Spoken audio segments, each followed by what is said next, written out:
to be about information systems, information technology. Marcelo here calls it ICT, information and communication technologies in health. I believe that we will keep changing these letters, the acronym, depending on the importance that the communication aspect of information technology gains, right? At the beginning, it was just information technology. Nowadays, it's probably only communication technology because people really use the technology much more to communicate and to interact than to inform themselves. But anyway, so today we're focused again, and we're continuing with our focus on health. And we have Marcelo Fornazin to talk with us about that. Marcelo is at Universidade Federal Fluminense and also at Fiocruz. So we couldn't possibly have someone better to talk about this topic than him. Marcelo, the floor is yours. I don't know if you have your own slides or if Flavio is going to show. I don't know how you're going to work, but the floor is yours. Let's see what you have to tell us about this interesting topic. Okay, Alexandre, thank you. I don't know if Flavio wants to say something before. You said you'd like to say some advice to the students. Or? He always has a few things that he has to tell many the students, because in fact I also have something to tell. Some of at least my students at UTFPR have not been doing their job the way they should. Before we are here, they should have already read the paper, right? So they bring you, Marcelo, some very smart questions at the end. So I have to tell some of my students, we expect you to write a brief summary of the papers you read before we have the seminar. And of course, after the seminar, we want you to have another go at them, telling us about the impressions you had after it. And I would say that Flavio's students surely also have to do that at Federal do ABC, right? But Flavio, go on. Yeah, exactly. I would just want to show almost the same slides that we have been doing this every week, just to give a clear overview of the seminar. So we are going to the fourth seminar, as Alexandre said. We're in the fourth seminar. We're going to talk about the fifth seminar at the end of this presentation. So you just see that we still were looking for someone to make a presentation. Okay, so just to mention the same that we are used to mention that we mentioned last week. We're still using Moodle for the schedule, for submitting the tasks, and also we have this WhatsApp group for those who are interested on enroll with discussions, engage with the other people from the seminar. Again, Alexandre said a few minutes ago about these assessments, and I just want to highlight this problem. Some students are not actually submitting the preparation or the first summary with the 200 words about the paper that you have to read or the video that you have to watch for be prepared for the presentation. And some of other stuff, like other students, are not actually answering the questions that we are putting on the templates. So just pay attention for the questions, and also pay attention for the on the deadlines, because I saw a lot of people, at least at UFABC, I saw a lot of people submitting right after the deadline, or like 3 or 4 days after the deadline. I will have, in my case, I will have to decrease a little bit the rate and the grade, and just pay attention for the deadlines. 200 word summary should not be that difficult to do it. And yeah, so I think that's all, Marcelo. And as Alexandre said, it's very good to have you here. I'm glad to be listening to your presentation. And so Lucas, you want to make a question? Yeah, I would like to know if we are going to receive feedback on the first summaries, so that we know if we are on the right tracks for the next ones. In my case, I submitted, I'm not sure. I sent a message on the forum. So if you go to the forum, I think I sent a message on WhatsApp group. And actually what I did, I just screened it. I just screened the summary of everybody. And for those who are not, who received the grade, that's the grade that you have to assume. For the other people, just assume that you have full grade, okay? So if you don't see any 50 or 40 or whatever, it must be the answer is that you have achieved 100 points for the summary. Okay, I'm not sure if I was clear. Okay, I think so. Thanks. But again, our focus should not be on the grade. Our focus should be on the content. And we want you to focus on doing that because we think that it's important for you to prepare beforehand so that you come and you already get more from the researchers that are talking to us about their research. So this is the main focus, right? Of course, you are being graded, but it's important. It's the main reason for us to do that is that because we want you to prepare yourselves before and reflect about what happened here afterwards. Yeah, exactly. Let's not put too much emphasis on this right now, Flavio. Let's get to our content, which is probably why we are all here, right? Yeah. So that's all the announcements for now. And Marcelo, so the floor is yours, and feel free to share your screen, and we just stop my presentation. I'd like to thank Flavio and Alexandre for the invitation for this exciting seminar here to present my research to you related to ICT governance in health, bringing some insights from Brazil, some reflections from Brazil. That is something that I'm working on since my PhD. I started in 2011. I was telling to Alexandre before, and talking to Alexandre, I present some previous version of this research in EMS conference. And actually not me, but my test advisor, Luis Antonio Joy, but we wrote together in a track of the Latin America chapter of AIS. So for me, I'm very happy to be here again to present this research now, some insights from my research, and make some discussion related to the Brazilian context and the pandemic, the information and communications technology. So, and I'm very happy to be here presenting in this very interesting program. I was taking a look on the program of the seminars. We have very, very good people here. I just not mention every person, but Ned Koch, I took a course on partial least squares with him during my PhD. It's a very amazing course. And I know Ned Koch, it's friend of Alexandre, old friend from Alexandre, very, very nice. We went to school together, so in spite of his name has already been changed a little into English. Ned Koch is Nereu Florencio Koch, a Brazilian guy, okay, talking to us in English as usual here. And Walter Moreno, my neighbor here in Rio de Janeiro, and colleague from Rio de Janeiro State University, Mariana Macadar, and some other very, very interesting people you are bringing here. And as Alexandre was telling, this is something interesting that the pandemic offered to us, like the opportunity to join those people, to make this seminar, bringing together people from the UFTPR and UFABC from the Latin America. It's very nice to stay here to present my research. I'd like to just introduce myself, because today I hold two positions here in Rio de Janeiro. I'm a researcher in public health at the Oswaldo Cruz Foundation, at the National School of Public Health, where I discuss health information systems, health information technology. And today, Alexandre was telling me, what is the new acronym? People are saying about the digital health, the digital technologies, they are telling a lot about the digital health. And there actually are discussing to understand what is this digital health. It's not a new fashion, something, a new wave, or the grounds of the digital health. I'm also assistant professor at the computer science department at the Federal Fluminense University here in Niterói, where I teach information systems, management, strategy, and social computing. You know, the computer science departments here in Brazil, they are very dedicated to computer science algorithms. And there are just a few people who are dedicated to social things and social aspects of informatics. And I'm one, I guess we are 2 or 3 people at the computer science department that teach that courses on social computing, IT governance, in a group of 60 professors there.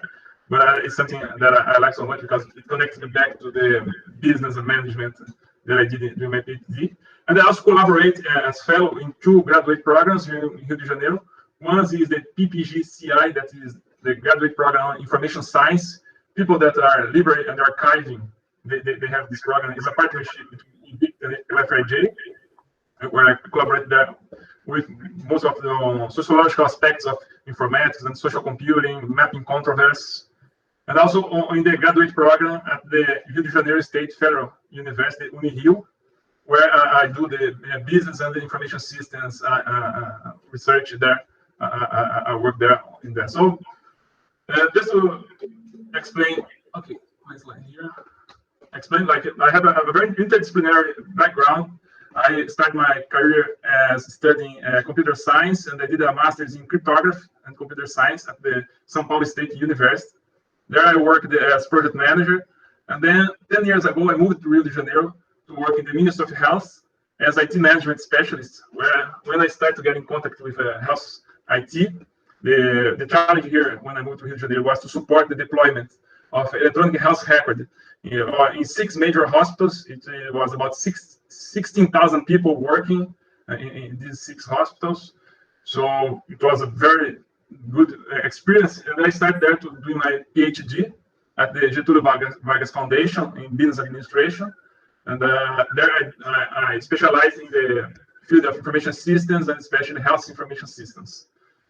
During my PhD, I visited the Center of Sociology of Innovation at the École des Mines de Paris, where Bruno Latour and Michel Calon started the actor network theory approach. I visited there to learn the actor network theory and to use it as my methodological theoretical background in my thesis. I developed some empirical research, some field research on ethnography and actor network theory. Just after my PhD in 2015, I was admitted to a chair as assistant professor at the Rio de Janeiro State University, where I started in the innovation and technology group. Then two years later, I moved to Federal Fluminense University, where I am today. And since last year, I was admitted to a chair of researcher at Oswaldo Cruz Foundation. So today I hold these 2 positions just to explain a little bit how I understand the ICT and information systems is a link between technology, people, and organizations, very interdisciplinary approach. And today my current research projects, I'm telling about it today is the digital transformation in health, understand context, application, and risks.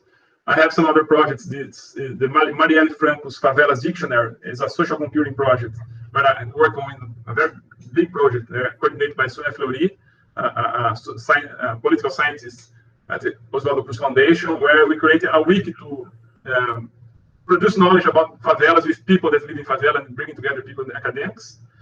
And at UF, I developed the information systems for social management, how to create information systems based on the values of social management, not on market and business values, but social management.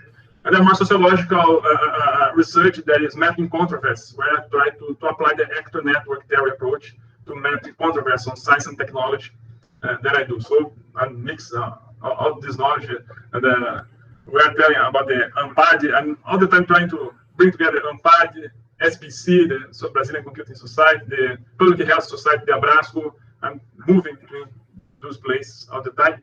And how I understand the information systems field, for me, it's an interdisciplinary field that mixes technology knowledge, people knowledge, and organizational knowledge. So we have to bring together computer science, engineering, economics, sociologics, anthropology, psychology. We have to bring together all this knowledge to produce. So my idea is to work as interdisciplinary, in an interdisciplinary approach to information systems and information communication technologies, especially applied to healthcare domain, to health domain.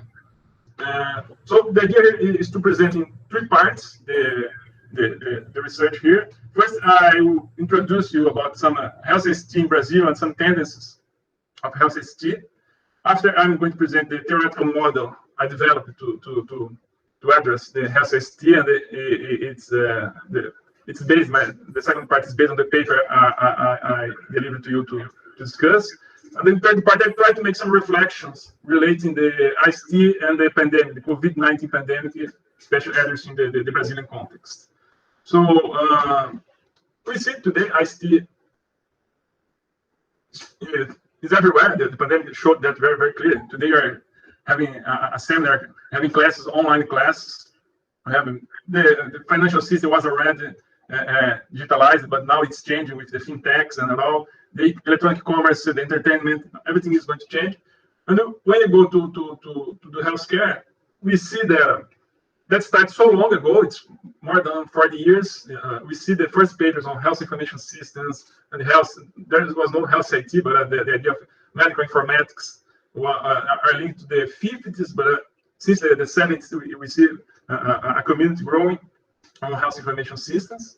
And since the 20 last years, we see that the countries start to develop national strategies to deliver ICT to health practices. It was not only a business context, not organizational context, but also national context. We see that in the United States with the Obamacare, where the federal government started to support ICT projects. We see that in United Kingdom, where the NIH, the National Health Service, started to intensively use IT to improve efficiency and the healthcare delivery. That in Australia, Canada, and many other places, and also in Brazil. We see that Brazil is developing the first national project starting in 2000. I'm going to tell a little bit about them. And what is the tendencies on the ICT in health? It's something related to the use of those new technologies, machine learning, big data, and 3D printing, additive manufacturing for printing materials, biomedical materials, the use of Internet of Things, wearable devices, smartphones, robotics. They say that this is a digital revolution. This is a report of the TWI, the World in 2050, an organization that makes prospective reports. And the last year report was dedicated to digital revolution. And they have a chapter for digital health, showing like the telemedicine, 3D printing, genetic profile, biotechnology, and big data for a population approach, showing the potentialities of digital health to change the way we do healthcare. Looking a little bit more, McKinsey also looks at healthcare as a domain for intensive use of ICT. They estimate that the use of ICT can generate 300 billion annual value to U.S. healthcare. They say about the next 3 billion digital citizens that are going to people that today doesn't have access to IT or internet, that are going to be internet users in the next decades. They make lots of investments on that. And also our Brazilian National Development Bank, the BNDES, created a national plan of Internet of Things. That plan is selected for strategic areas for IoT development. One is smart cities, the other is agrotechnology, the agrotech, industry 4.0, and digital health. They understand that the use of IoT in healthcare can help us to better track chronic diseases, to improve health promotion, prevention, to improve management efficiency, to produce innovation. So they are investing on IoT for health. And actually, the World Health Organization also is promoting this through the National E-Health Strategy Toolkit. It's a guideline for countries that intend to create their own national strategy. And the Brazilian Ministry of Health created the National E-Health Strategy for Brazil. It's available. It's a document that creates a guideline for the next 10 years for digital health in Brazil. Just to show to you the scenario where I have like lots of many countries are using national strategies, not living on the market to solve them by itself the question, but to direct the development of e-health or digital health. And what is it in those tendencies? It's those discourse is an efficiency approach, like looking to promote efficiency to healthcare. So the ICT as a management tool, looking as care medicine instead of preventive medicine. Some of them show the potential of preventive medicine or health promotion, but most of them is to track diseases and to track people individually. A few documents discuss about the epidemiological and populational approach to health ICT. And most of them monitoring control is something we know today because of like privacy issues, like how to monitor people centrally are some tendencies we see from those documents that were released in the last 5 years. And now I'd like to go to Brazil. In Brazil, the first health information system started 40 years ago. And we see today we have fragmented health information systems. Like we have several information systems for each disease, for HIV, for cancer, for infectious diseases, but we don't have a global view. They are not linked to each other. They do not communicate to each other. And the Brazilian Ministry of Health tried several strategies like the National Health Card, the Electronic Health Record. But we see after these strategies, they invest lots of money, lots of resource, but in the end, that didn't achieve the promoted goals, what they intend to achieve the goals. And what I take from that is that health ICT is a complex scenario.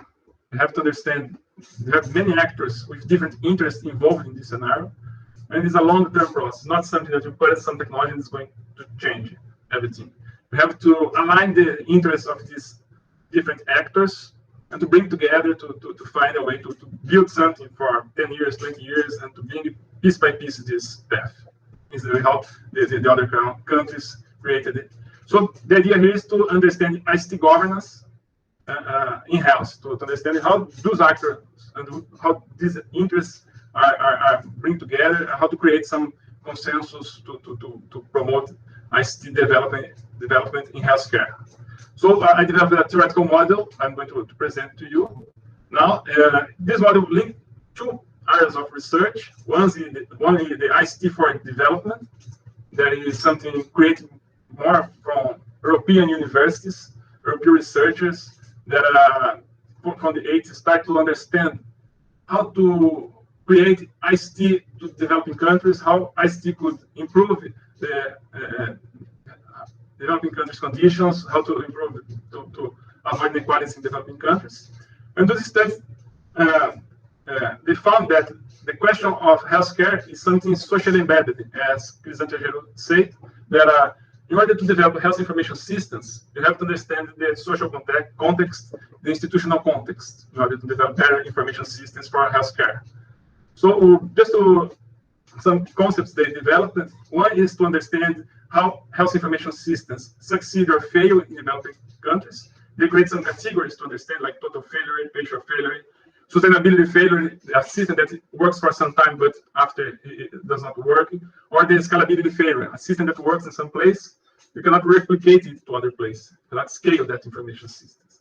And they try to understand what are the factors associated to these results.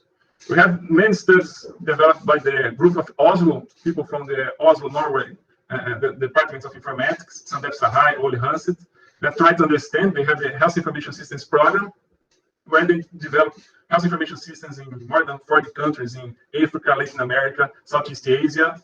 And what they understood from these experiences is that we need to create a network of actors that politically support the information system. It's not just provide technology, but to create political support to sustain and to scale the health information systems. You have to provide or to assist people in developing countries to get technical capability to support the information system through the time.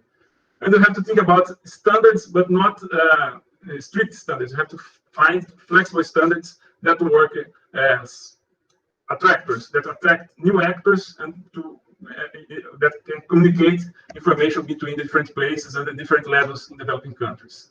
These are some they found. Just to see some issues this literature I observed in this literature. It's how to look beyond the effectiveness and how to see the ICT as a whole in a country, not only the local level, but the global level, or how to communicate between the local and the global level. It's something you have to address when thinking about ICT governance in health. And something I'm trying to develop in my theoretical model is to broaden the theoretical approach. Something that people from the ICT 4D say all the time, how to bring indigenous knowledge, how to bring knowledge from the South to improve the theoretical approach of ICT 4D, not just transfer knowledge from North to the South, but how to develop knowledge that communicate in the South with the North. So I'm presenting here is the approach, the information and information technology in health. In Portuguese, it's ITIS, Informação e Tecnologia da Informação em Saúde. It's something developed here in Brazil. Many people from Oswaldo Cruz Foundation worked on this approach. That is linked to the Brazilian sanitary reform movement. The Brazilian sanitary reform movement is a political and scientific movement that started in the 70s, where physicians, academics, workers, citizens went together to fight against dictatorship and to offer health care to every person in Brazil. So this movement, they were very well succeeded in Brazilian federal constitution, where they put in the federal constitution the universal right to health. And the slogan of this movement is health is democracy. So the idea to provide a universal health system is to provide democracy for every person in Brazil. So the idea to relating health and democracy. And that was the basis of the Sistema Único de Saúde, the unified health system, the Brazilian SUS. That is the current Brazilian healthcare system. And the IITH, the information technology in health, it's a derivation from this approach. It's something that a branch of this approach specialized in studying the information and IT in health based on the idea of health and democracy. So the main topics of the IITH approach is the democratization of social relations and the use of information for improved management and the healthcare practices. The idea here is to put on the same level the effectiveness, the usual idea of information system, the management approach, and the democratization approach. So in order to be more effective, we have to provide a democratic system. Looking to information system has something two aspects. One is how health information systems help us to deliver more information to people, get informed about their health conditions, or make better decisions, and how to use democratic approaches to create better information systems. So based on the idea of social participation to bring workers and citizens in the boards to discuss health information systems. So one is deliver information to the people, and the other is to bring people in order to create the ICT. Is the idea of this approach, the IITH. Just telling about the Brazilian healthcare system, I'd like to explain a bit because it's very peculiar to Brazil. The system has some principles based on the idea of universality, that every person in Brazil has a right to health care. Integrality, not only as on biological conditions, but also as other conditions and social conditions. For example, transportation, living conditions, sanitary conditions, food, and violence. So the idea of looking to health as something that is linked to many other fields of our life, and the idea of equity. So we have to provide equity, like for every person has the same right to address here. And the Brazilian healthcare system has some organizing principles. There is the idea of decentralization. The system starts to be organized by the local level, the municipal level, and it's going to the regional level, then to the national level. It's not a hierarchical idea where the national imposes to the state level or the municipal level. We have to create agreements between the federative levels, the national, the state, and the municipal levels. And the other thing, or other organizing principle, is the social participation. We have health councils, municipal health councils, state health councils, and national health councils, and conferences that bring together managers, workers, and citizens to discuss the health information system, the public policies, actually the whole healthcare, but also health information systems. So the idea is to use those principles in order to develop better information systems for healthcare.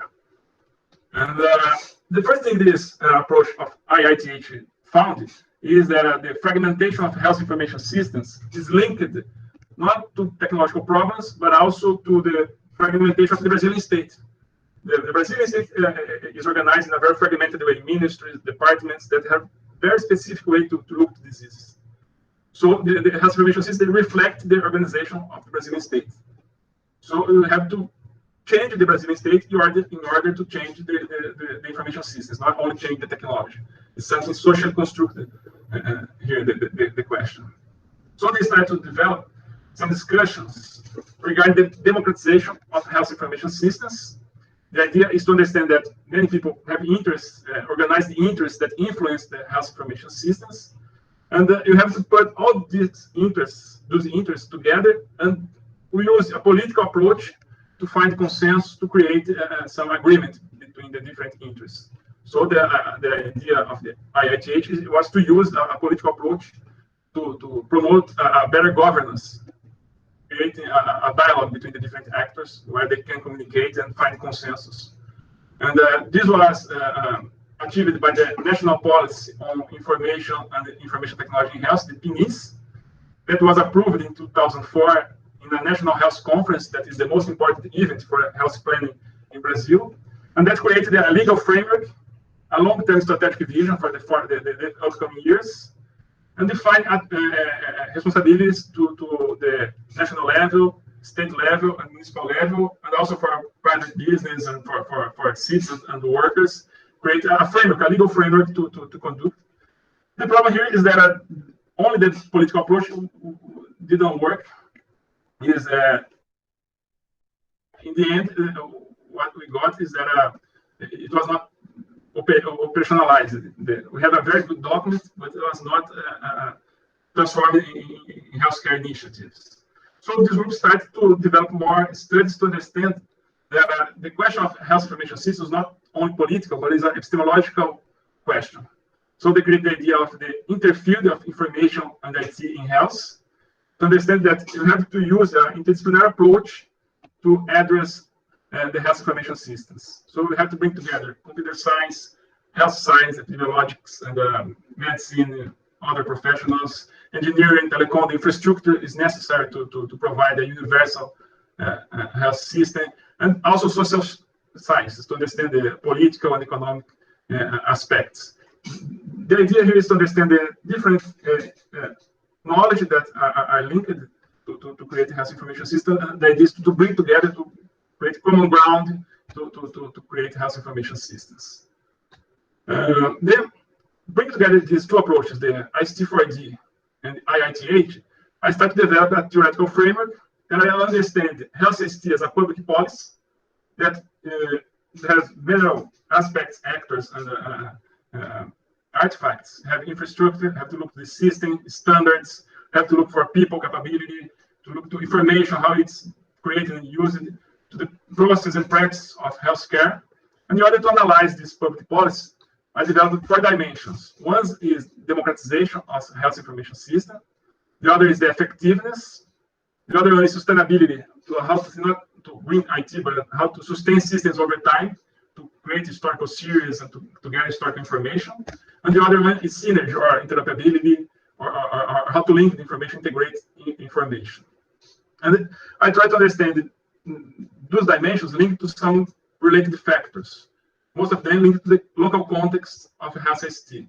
So we have to look to the other policies, for example, the innovation policy, the science and technology policy, the economic policy, all the other policies, public policy influence the health information systems, the mobilization of civil society, the discussion space I'm going to present in the next part, the forums of discussion, the political interests, the bureaucracy, the standards, how they're created, how they're participative. So those factors on the right, they influence the public policy that help us to achieve those dimensions, to measure the results of the public policy on health ICT. So the idea to look to the governance is not only to the technology, but to understand how to measure it, how to take account on it, and what influence the public policy. And how can we use that model?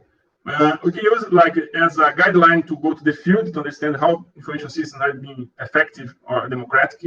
You can use it in a quantitative approach to measure the categories. You can use it as a frame to analyze a specific health ICT project to understand how it's going to achieve more democratic approach or not, the factors that influence that health ICT project. And you can add new categories to review to improve the model also. It's an open model, it's not a closed model. It's one device of communication I created in order to communicate with other people, to create a common vocabulary to discuss ICT, governance of ICT in healthcare. Some highlights just to summarize the model. I understand that ICT4D and the IITH, they have convergent approaches. And we see that ICT4D is more operational, while the IITH is more a political approach, looking to the democratization of health information systems. And I'd like to present now empirical analysis I did on the governance forums of ICT4D in health. Here the idea is to understand which actors are discussing ICT4D in different forums created in Brazil in the last 20 years. So I understand that you might have actors from representing government interests, have actors from the science and technology, universities, research centers, We have actors from civil society, social movements, and unions that are represented here, and also interest of business, companies that are interested on health ICT development. In order to conduct that analysis, I reviewed the laws since the institution of the Brazilian SUS and all the laws that were created in the last 30 years, especially looking to discussion forums, the places that were created through law, where the actors could discuss, and the actors, the institutional actors that were representing interests in the forums. I found 5 forums, like they are national forums. I'm not going to go to them in details, but just the CIS in the National Health Council. The HIPSA, it's an interagency forum. The COPIS, it's on private health forum. CEINF is from the Ministry of Health, and CGST also from the Ministry of Health forum. When looking to this forum, who is participating in this forum, I counted the numbers. If you look to the CIS on the National Health Council, we find that lots of representatives from civil society, government, and science and technology. If you look to HIPSA, you find government on the lots of representatives from science and technology, university, public health university at most. If you look to the COPIS, it is the more plural forum where you have government, civil society, science, technology, and business. And if you look to the new forums here, the CEINF and CGSD, they are most of the part government forums. They have very few representatives from civil society, science, technology.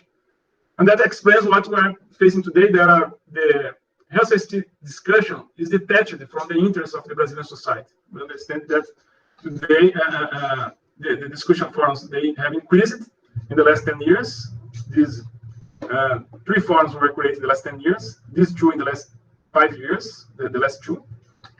And there is a problem of coordination attribution, because some forums, they have conflicts of attributions with other forums. And then we see the government is creating its own forum, and that is detached from the interest of the civil society. So what we see is that we have some issues to create trust between government, civil society, government, and business in order to create a better governance on ICT in healthcare and to produce more a strategic vision of ICT in healthcare. And now is the third part. I'm going to tell you about the health ICT and the COVID-19 pandemics. I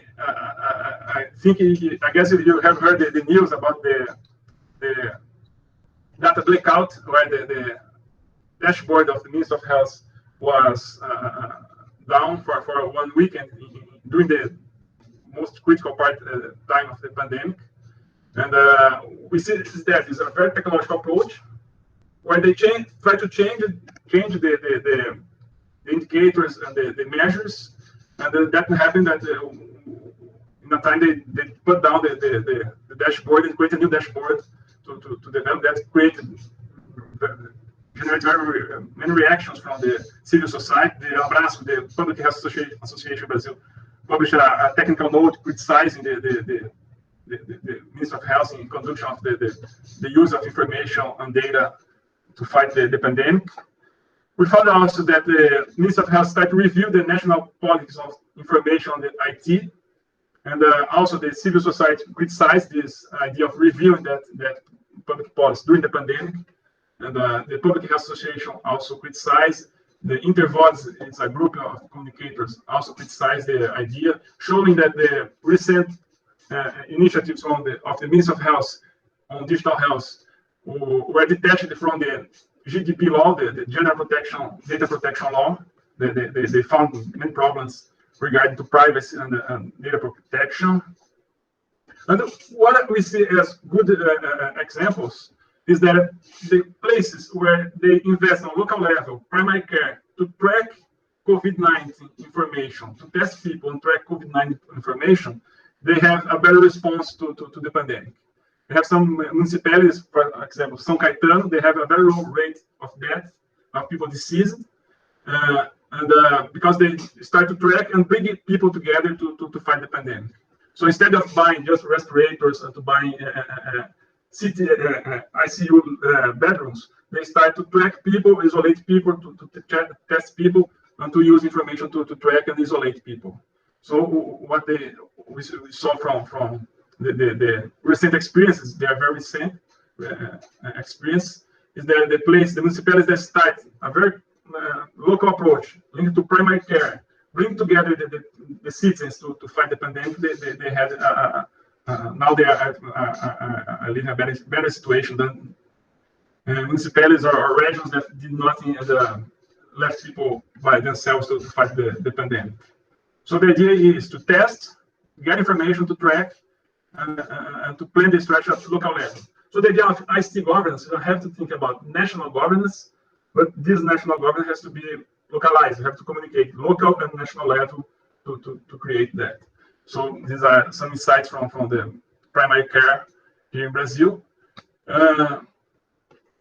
Just think about the ICT. It's some proposals to use ICT in Brazil is to think about ICT as a strategic resource for local action, not only on global, national level, but also local action. We have to provide infrastructure. Digital divide is a very big problem in Brazil. We have to solve that. We have to assist people in having capabilities to use technology, information literacy.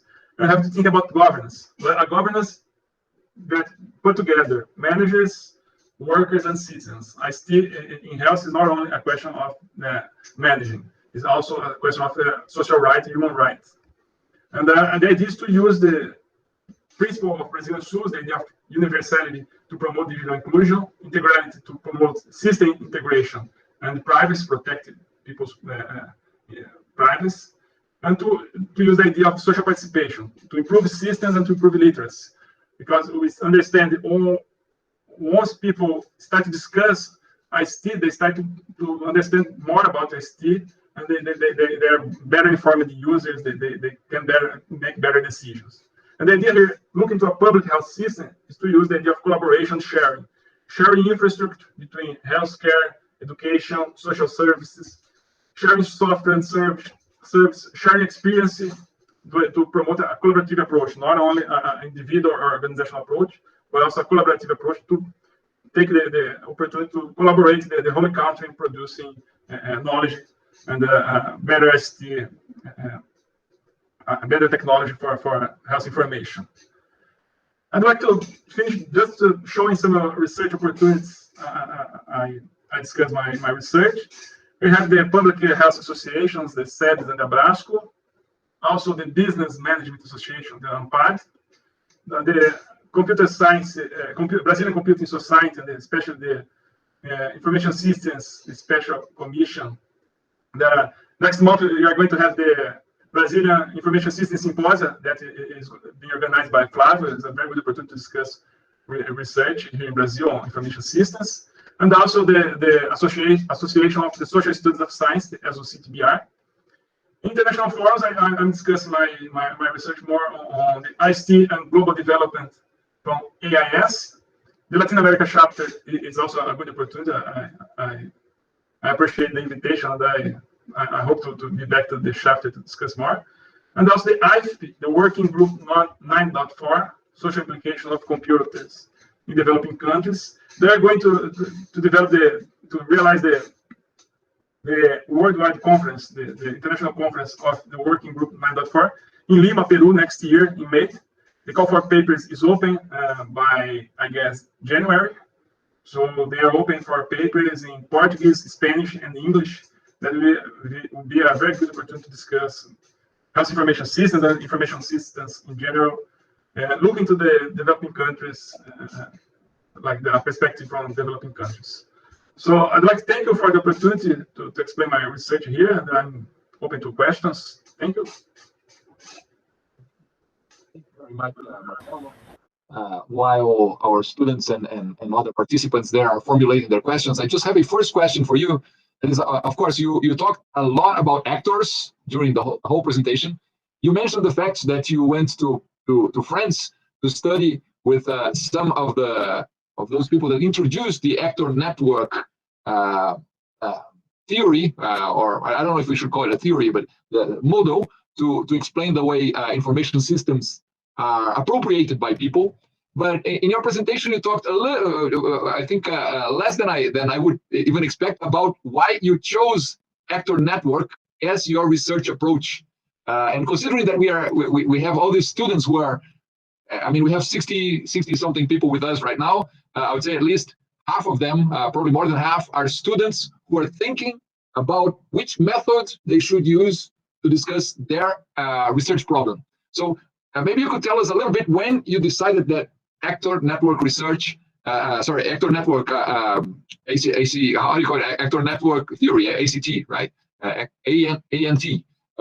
When you decided that that was the theoretical approach that you should use in your research, and why? Thank you, Alexandre, for the very good question. Actually, here my presentation does not round on actor network theory. It's a political approach. This theoretical model, how can I say? I started to build this theoretical model just before going to France. I presented, I guess, 2 months before I flew to France. And after being in France for 1 year, I realized that the actor network approach, it's a very empirical approach. So, I started to develop the second part of my thesis. There was an empirical analysis of the health information system deployment in a hospital, in a hospital, like electronic health record deployment. What I can say to you is that the challenge of actor network theory is how to link this local and global actors, how to link artifacts and people. And the question is, you can't have any previous knowledge. Like you go to the field brings to you the knowledge. I remember they said there is not to put the theory over the field, to not frame the field with the theory. It's to promote a dialogue. So you have to get knowledge from the field to communicate with the theory. So the idea of theory is something open for discussion. It's not something that you're going to use to just to measure it. But usually the field bring a reflection, bring insights that change theory all the time. They are looking to that.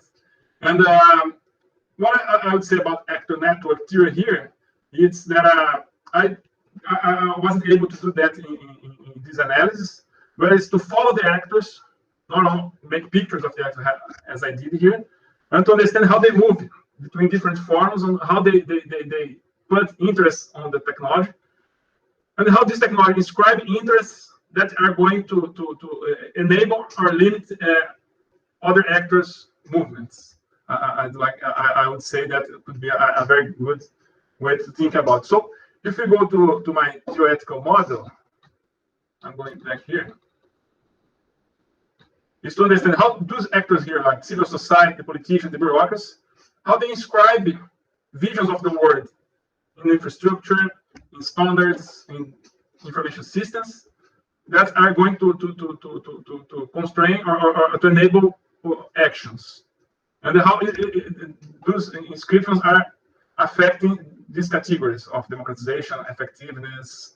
The idea to use the actor network theory analysis would be possible like that.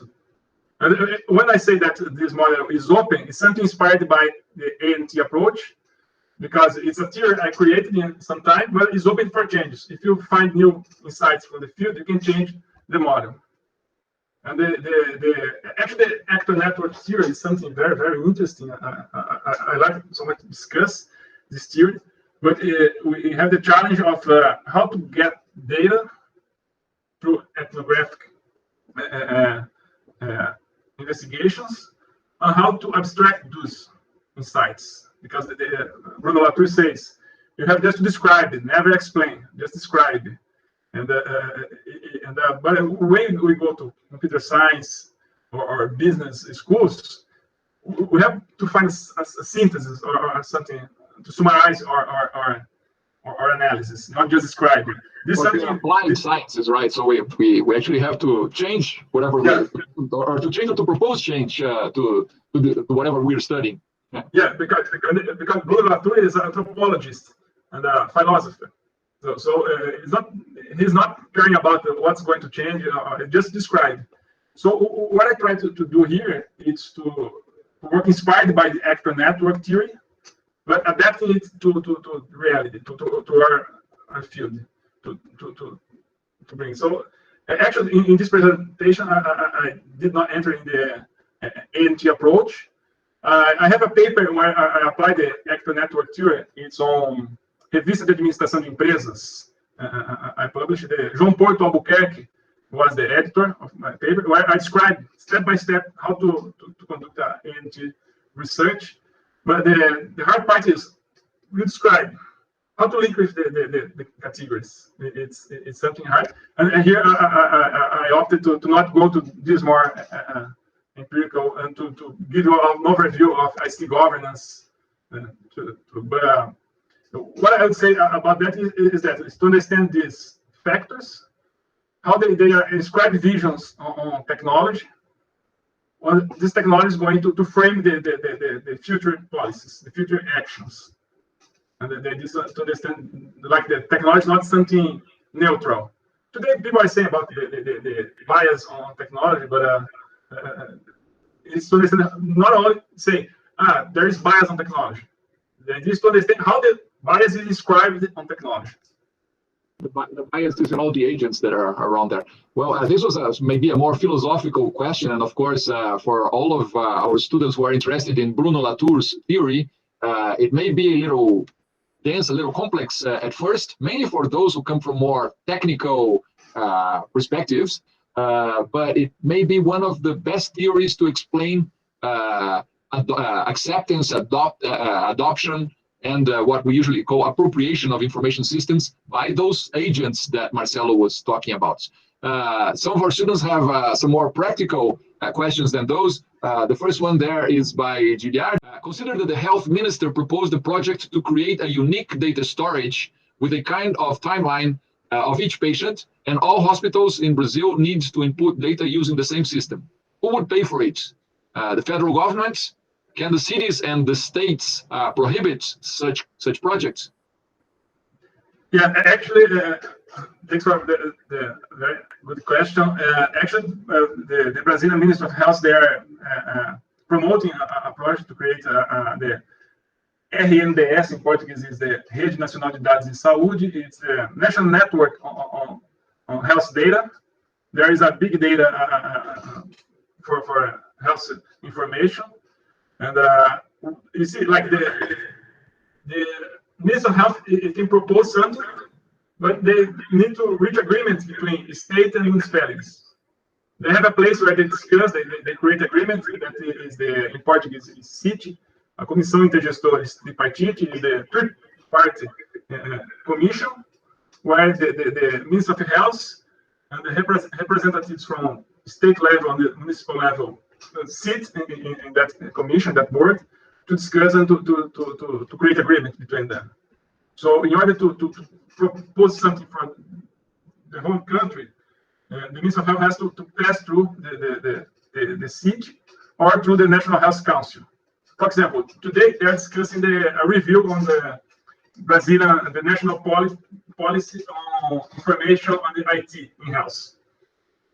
This policy was agreed in CIT, that put together managers from national, state, and the municipal level. And now the policy is being discussed in the National Health Council, that bring together managers, workers, unions, science and technology, and citizens, social movements, NGO. And like the policy that they delivered at CIT is like has changed in the National Health Council. So the Ministry of Health, they can propose things. Of course, they have most of the resources, the budget. If you see the budget allocation in Brazil, the tax allocation, the federal government, they have much more resources, they get much more taxes than state and municipal level. So they use the budget to create agreement. For example, this national network on healthcare data, they are putting more 4 billion reals to promote digital inclusion in primary healthcare, to give to to the basic care units, the primary care units, they are offering money to provide infrastructure and internet connection. So they can create agreement, but the municipal can't impose. So what is the information systems we have, the health information systems we have today? For example, the information system, the InfoGrip, that is the information system for flu that are being used to track COVID numbers.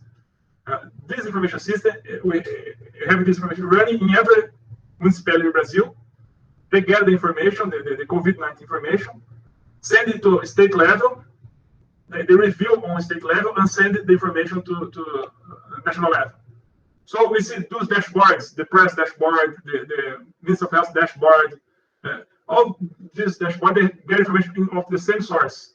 That is the InfoGrip information systems. That was agreed, like from the H1N1, the previous flu epidemic we had 10 years ago. They created that information system in an agreement between municipality, state, and federal level. And they just adapted it to use COVID-19 pandemic. So from what you're saying, we not only have to follow all the actors as prescribed by the social construction of technology theorists, but we also have to check how strong each of those actors is, because some of them will be able to sort of impose their ideas on the others more easily than the other way around, right? So the federal government has a very strong power in its hands because it has the money when dealing with the local, state, and local governments, I would say. Yeah, interesting. Yeah, I noticed that Sarah has her camera is open. So Sarah, if you want to pose your question. Okay. Here, I'm here. How about the quality of your data you collected? Because sometimes the data is not accurate, and sometimes it's difficult to integrate all data you collect. So what about your experience about the data? Okay, thank you. Actually, the data is heterogeneous. We have information systems, they have good data quality. We actually look into national level, it's hard to have the most precise data as an organization a company can have. But for example, we have good information systems like the SIM, that is the Mortality Information System, Sistema de Informação de Mortalidade, that get information from people, deceased people. This information system has a very good quality because it's the form to notify the people when the people get dead.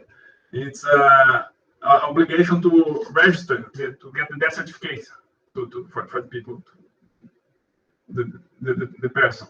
So they fill very well that form, and they fill on local level and go to the state level. They have a review procedure to go to the national level. And also the birth information system, the Sistema de Informação de Natalidade, Nascidos Vivos, it's very good because the form is necessary for the birth certificate. So when you see that today, these information systems, they work very well. Like they are not 100% precise or good, but with some corrections, you can get good information of population. But some other information systems have some bias. For example, if you see the hospital information systems, that all hospital has to inform what they did during last month or last year. It's what they say they inform to the bill of some people get admitted to a hospital. At the end, we have the bill, and they inform to the public health system the bill. This information system, it has a financial bias, where they inform, they put better information when they receive more money for the bill, and some other procedures that are not well paid doesn't have good money. So what we see is that like the question of quality is not only technological, but also a question of approach to create the information systems. So once you link the information system to some other procedures, some practical procedures, you can get better information. Another information system I don't know if you heard about, people living in Brazil heard about here, the mayor of Rio de Janeiro had a problem with people in waiting for surgery. 2 years ago, there was a scandal where they are putting people in front of the line to have surgeries in Brazil. And those surgeries, this line is managed by a system called the SISREG. There is a regulation information system, where like the primary care put the people on that line, and they wait for the places for surgery in the hospitals. And there's an information system where people are registered and stay there and wait. This information system, people doesn't have access to the line. They don't know where they are in the line, the position in the line. So you see, so moment. You see, when you have people who the citizen doesn't have access to information, they don't know how to ask it for information to discuss the line.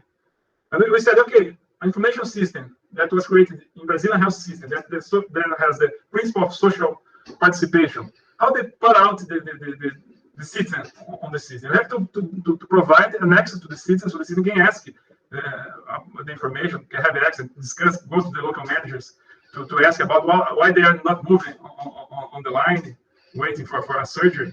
So what we see is that most of the problems of data quality are not only technological problems or we have some also feeling problems, but usually those problems are linked to operational practice, some organizational practice that are distant from the public interest. I see like that. Yes, sir. I think that this actually was one of the questions I was planning to do it, because when you're talking about Bruno Latour's theory and also a lot of information systems, you might have heard about the ecosystem of systems, right? So you're talking about the system of systems with different interoperability standards, different data. So how can you do this? Because it's really tough to do it for the whole country, right? And I think that this is actually related to the question that Pablo just mentioned on the chat. So Pablo, if you want to do it, can you you can open your microphone and maybe you can just ask your question, or I can read it if you want. Congratulations for your presentation. I read the paper and I would like to know about one cause of failure, the All initiative.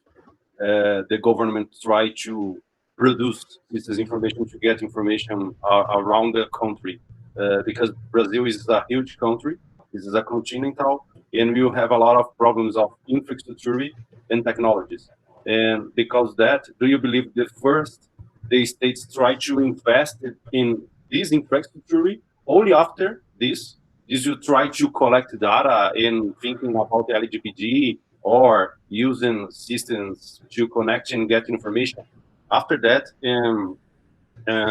the cases, for example, one example, in this pandemic, the cases notification of contagion around the country, this is very difficult to measure and to get this information because you don't have infrastructure in IT systems to get this information to put in the data center or storage to get or try to predict the curve of graph to increase cases. Because this, do you believe this is the first steps? Because you mentioned in your presentation that the government failed in a lot of projects to try to get the good information system healthy for public policies. And do you think this is first step the government and the federation and the states is create an infrastructure to connect states in assistance and general systems? After that, to put specific information systems health to get in collection information about the health of people? Okay, thank you, Pablo, for the question. This question, the infrastructure, it's something you have to think more broadly, because the Brazil during the 90s, we opted to consider our telecommunications infrastructure to private business. And that some people who lived in Brazil for a little more time, that change produced a lot of innovation. If you see in the early 90s or the 80s, to have access to a telephone line, you have to wait for 2 or 3 years. People declared in the taxes declaration the telephone line as they declared a car or a house. Having a telephone line was a good. And with the privatization of the telecom sector, that changed. Today, you can have a telephone line in just a few minutes. Just asking a SIM card and put your phone. That produced a lot of innovation. But what you get with that, the other side is that the companies that receive the infrastructure, they only invest where there is money, where there is people who want to pay for the service. So the problem of infrastructure is that we have a universal health system. In a country, our telecommunication system is not universalized. It's concentrated where we have more money. So our option is like looking at actor network theory. Our option 25 years ago, today is limited because limiting our universalization and digital inclusion. This is not only for rural areas or rainforest areas. Even in urban areas, peripheries, favelas, we have problems of connection. So the question is, we have to think as a country, how we are going to universalize our infrastructure. Once the infrastructure is universalized, we can have can collect information in every place.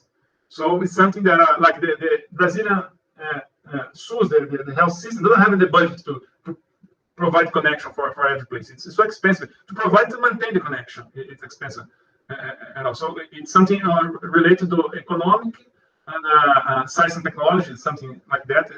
We have infrastructure. We have to think about that, and that would have not only healthcare but also education, social services, local business, and all. And once we don't have the internet connection in every place, infrastructure. It's not only the internet connection. Some electricity also have problems of electricity also, not because of regularly unstable. And looking to that, the place where we don't have a stable internet connection, we have to collect data through paper. And this paper is sent to another place where they type the form in a digital information system. So I would say that in order to think about the infrastructure, you have to think more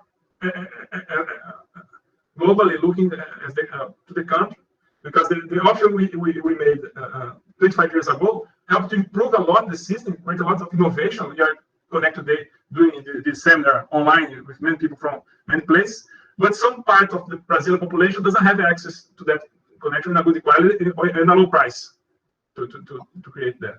So we have to think as a whole, and that influences the data collection for the COVID-19 pandemic, because for education, like to promote, to have online courses, you must have good connection in every house in Brazil, for example. One of the things that our students are probably starting to notice is that information systems usually is not about the technicalities of the system. It's about all the infrastructure. It's about the people. It's about the organizations and so on and so forth. Two of our participants here are concerned specifically with a recent law here in Brazil, that is the General Law on the Protection of Personal Data, and which of course has huge impact in health data, because everyone, of course, we all want to have information available to some medical professional when we arrive at a hospital with a problem. But at the same time, none of us wants this information to be given, for example, to the insurer, if the insurer is going to say, no, you have to pay more for that. So there is a trade there that has not been well defined yet. And how do you guys who are dealing with this situation, and from an academic perspective, but also in the practice, how do you see the problem? How do you see the problem of confidentiality of data? That's a very good question. And this topic got very hot the last, I guess, 1 month ago, because the general protection data, the general data protection law, LGPD, it's a law that actually this bill was passed 2 years ago, And we had a window where the public organizations and business, they could adapt the systems to this law. And the idea of the LGPD, it's important to think about, because it's people are looking more about the data collection, privacy, but also it affects freedom of information.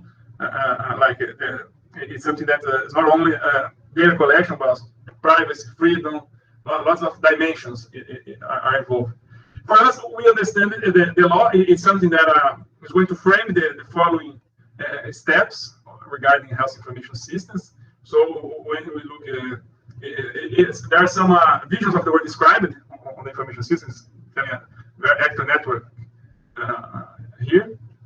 And we understand that it's a very good opportunity to improve information systems and the health information systems in order to create an environment where the citizen interests are protected. The idea of information protection and privacy is already inscribed in the Brazilian Federal Constitution.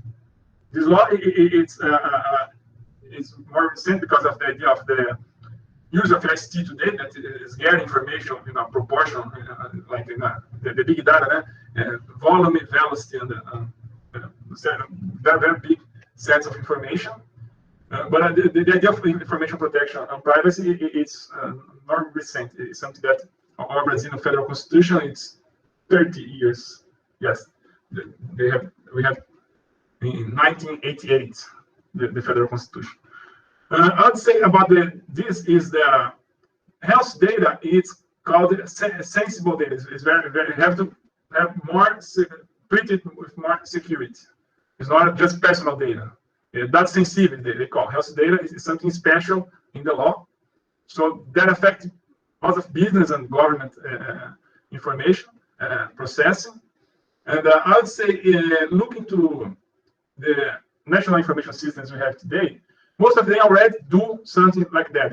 Actually, the Brazilian Ministry of Health, they have a place there. It's the Information Diffusion Department.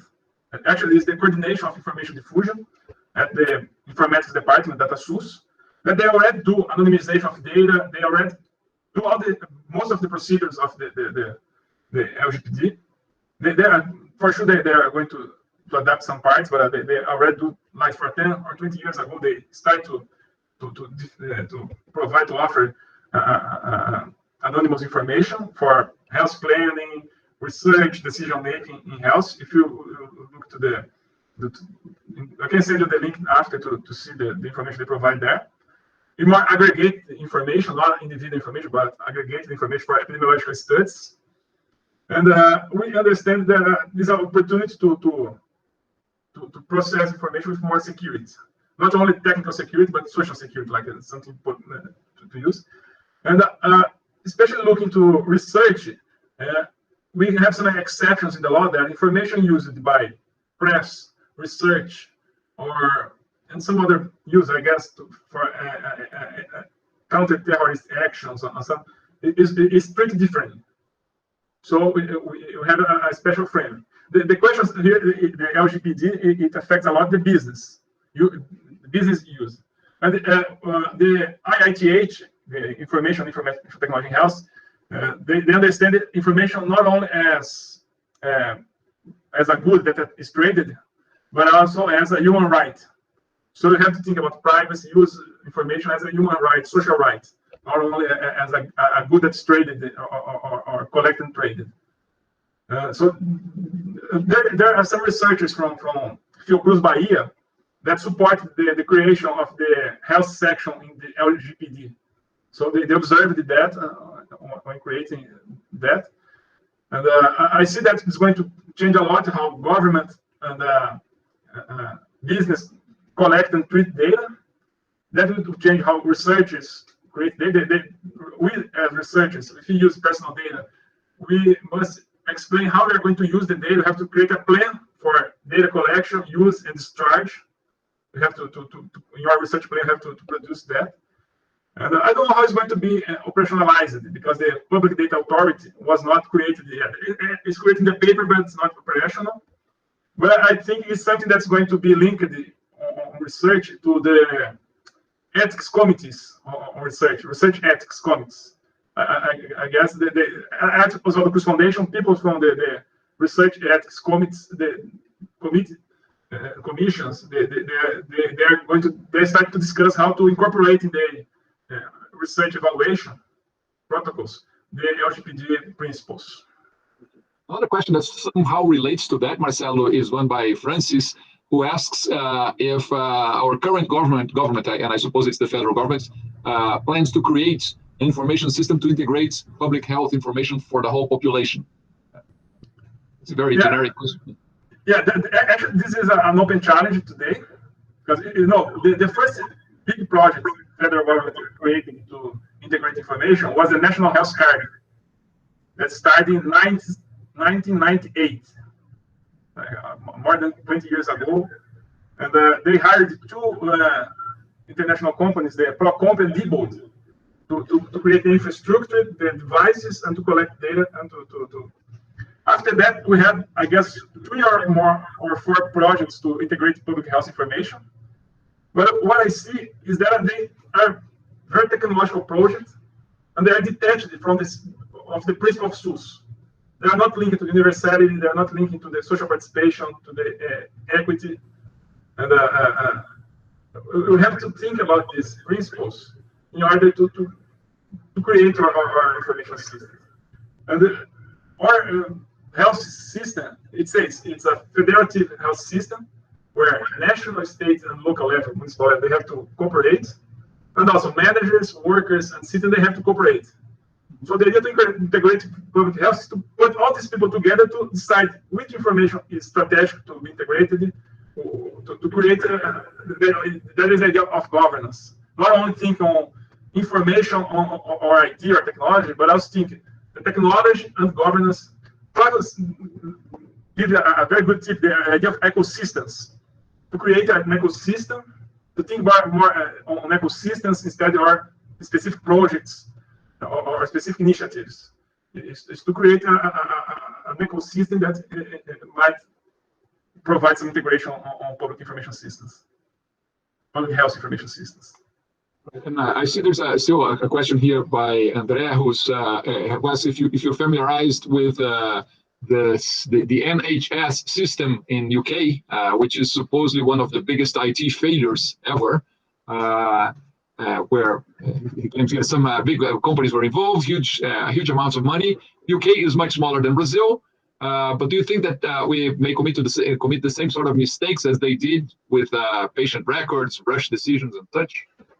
Yeah, the national IT for NHS, the IT project of the NHS, they invested, I guess, £2 billion, and after they gave up on the project, it's a very big failure. And it's full of big failures in IT projects, right? And mainly when they involve government. Yeah, I guess we have more failure. But is that probably what André was concerned is Brazil seeing what is done in a wrong way in other parts, so that we do not repeat the same mistakes here as we try to integrate the data in our country? Yeah, actually, those failures they are reported here. The policymakers, they know those failures. But what I would say is that like UK, it's a smaller, and it's not a federative state. The Minister of Health, they have more conditions to impose the vision to the local level. So here in Brazil, I'd say you have to create a national guideline, but you need to let open to local level to choose what they want to do, and to find agreement between the local level and the regional level and the national level, to promote to increase the communication between the federative levels. And I'd say that most of those projects are very linked to a technological approach, not a theological or a social approach, economic approach to health ICT. So it's something hard because most of the people who are planning the national ICT projects, they are people from computing, they are engineers, they're not used to politics, to discussions, negotiations. So you have to bring more political, not bad politics, but the good politics, how to put together different views of the world, find what we can agree, what we disagree, how can we deal with that. I would say, in fact, you have to bring in people that understand that information systems is not just the IT involved, not just the technology. There is, you know, there are the other links that you showed in one of your slides there, people, organizations, the agents that will actually either use the systems or in some situations boycott the systems and make that we spend a lot of money in something that is not going to be used the way the engineers had planned, right? I usually say that engineers, the good engineers, are the practical sociologists, right? Because they understand what people need, and then they develop something that people will wish to use. The problem is that we have plenty of engineers that have the power of developing tools, and those tools, in some situations, that they are imposed on the rest of us, and they succeed even in imposing them. But in some situations, we say, "No, I don't want that," and then it's a lot of money that was spent. It was thrown in the drain simply because information systems, in that case, was not considered the way it should be. You know, following the agents, checking what the agents think, involving the agents even in the development of the system, if possible, right? Well, I don't know, Flavio. Just a comment about what you said. The engineering, about the engineering. Michel Calon said the same thing, that the engineering sociologist. I'm actually quoting him. but that's very interesting, because once you bring together users, like the physicians, nurses, or even the citizens, to create the information systems, you can create better information systems because they inform you, like you get information. And you also create better users, because once they are involved, they are engaged with the solution. They feel themselves inside the system, and they are better users. So the idea is something we say socio-technical, because once you call the users to help to develop the system, the information system, you are creating a better information system and creating a better user. You are creating the technology and the society at the same time. For sure. So it's why social participation, it's very important. That's not only people from Brazil, people from the North, they say that indigenous knowledge, creating capability, the idea is to bring the users to create better systems and better users that are going to use the system for literacy. Yeah, very good. Well, I know, Flavio, if you see any other questions, I still see here a question that would be a good last question, the one by Luis Cesar. But if anyone has any questions before that, this is your last chance. Yeah, so just one comment as well regarding this last discussion that you had. And I think that when you're talking about digital transformation, right, everybody's talking about this term and discussing this kind of research. And yeah, so when you're not involving actually people, in my opinion at least, when you're not involving people from the beginning, or trying to understand how the technology can actually support and help in performing some some tasks or business tasks into an organization, I'm not sure if we can reach digital transformation itself, because the transformation of the organization depends on the involvement or the engagement of people while they're using technology. Sorry? And even the transformation of the people themselves. Exactly. So the transformation is not actually of the organization only. It's also about the people which is part of the organization, because you have to change the mind of people, how they use the technology for making decisions, or even performing tasks, or even, get insight from data to make better decisions, or whatever, So I think that the transformation is actually involved with the people as well. So it's not only so digital transformation is not only about the digital as a technology, but it's also a digital as a society, how the society and the technology can work together to make this transformation through the technology. And this way, that's a very nice discussion. Yeah, not for the last 10 minutes, but it's a very nice discussion that we can have when we're talking about this, even for COVID situation or coronavirus situation, because now we're talking about this new normal, and so you can see that with this new normal, people change their mind, they transform their way of thinking, and now we're having this discussion using like a technology for from Google, you know, like Google Meet for this.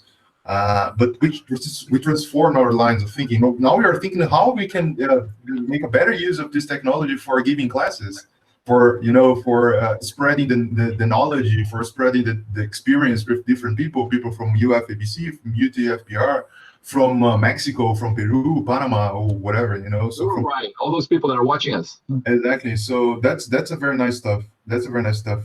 And yeah, just go for the last one. I think that Luis Cesar's question is that question that at the same time provides you with an opportunity of telling you a bit of what you plan to do next, but also already thank you for what you've shared with us today. He says it's an excellent research in the theoretical area. What would be the next steps in this research?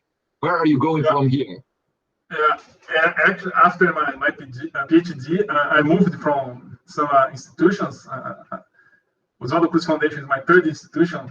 Actually, I worked at WEG, UF, and now Fiocruz and UF. I've been working on both.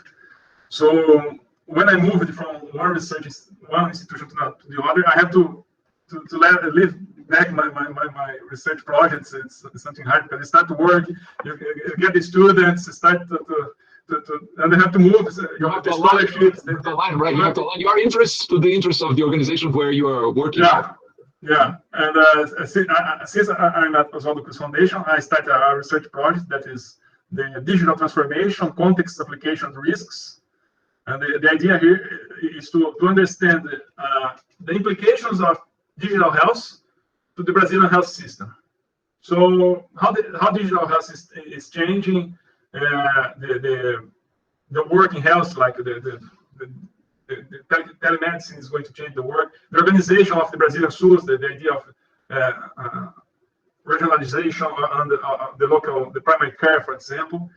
And the approach is to, based on that model, theoretical model, understand first the implications of big data and machine learning, how that is changing in the next 10 years. We are conducting a survey to understand how this is changing. We just made a seminar at Oswaldo Cruz Foundation. I can send you the link after. It's called Revolução Digital Saúde. It's a seminar. I found it here. You can find the link and send through the chat here. When Flavio is just giving the last minute announcements for the students. But let's just finish your just to finish. This is to understand how the health prices are going to change, and to understand how the health system is going to change. The idea of the research, and also to understand a little bit about the historical changes on health informatics, because we had medical informatics, then we had health informatics, electronic health, and now digital health. What changed from one label to the other? What changed? So the idea is to make a broad survey on the literature and make bibliometric studies to understand how they address. Something we found is that from the electronic health was a more organizational and individual approach. The digital health now is a populational approach. And in the context of the pandemic, the COVID-19 pandemic, the COVID-19 is not a problem of individual care, because you have to look to work as a society, as a collective. You have to like, in order to stop the spread of the coronavirus, you have to take measures that are going to affect the other.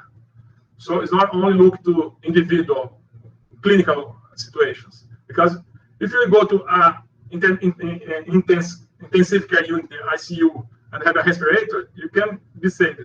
But we don't have ICU and the respirators for everybody. You have to work as a collective. So the idea is to link this, the individual and the collective approach, to understand how information could help and how it's going to change. It's more about the implications than to create something that prescribes some situation.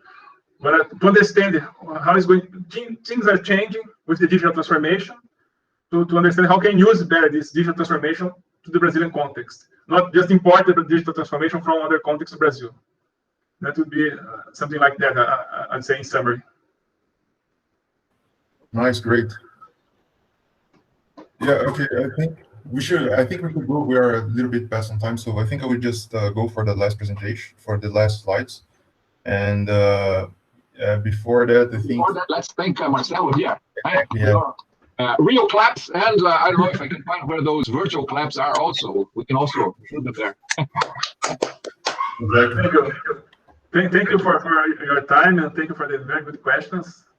And I'll be happy talking to you after also. I hope we can get in contact.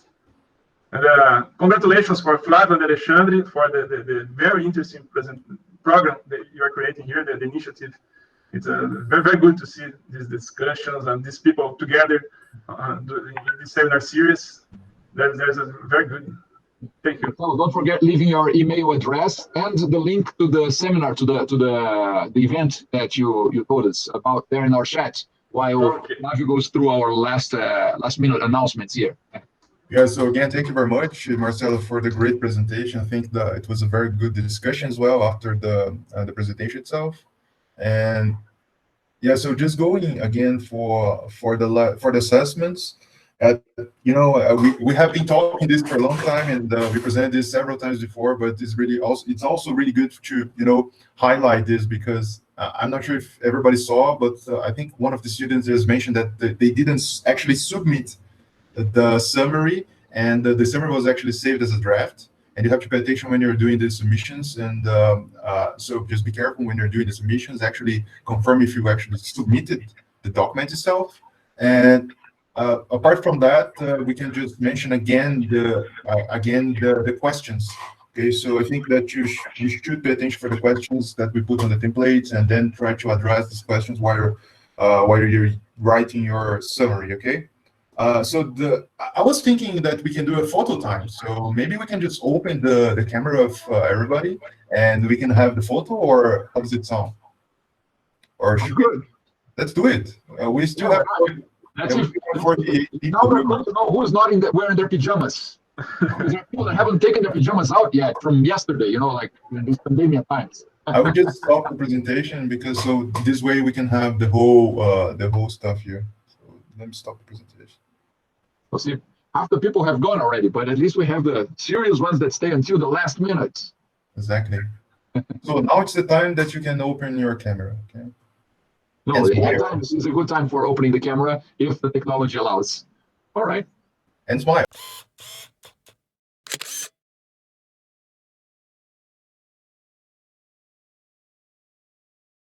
Okay, guys. Thank you very much.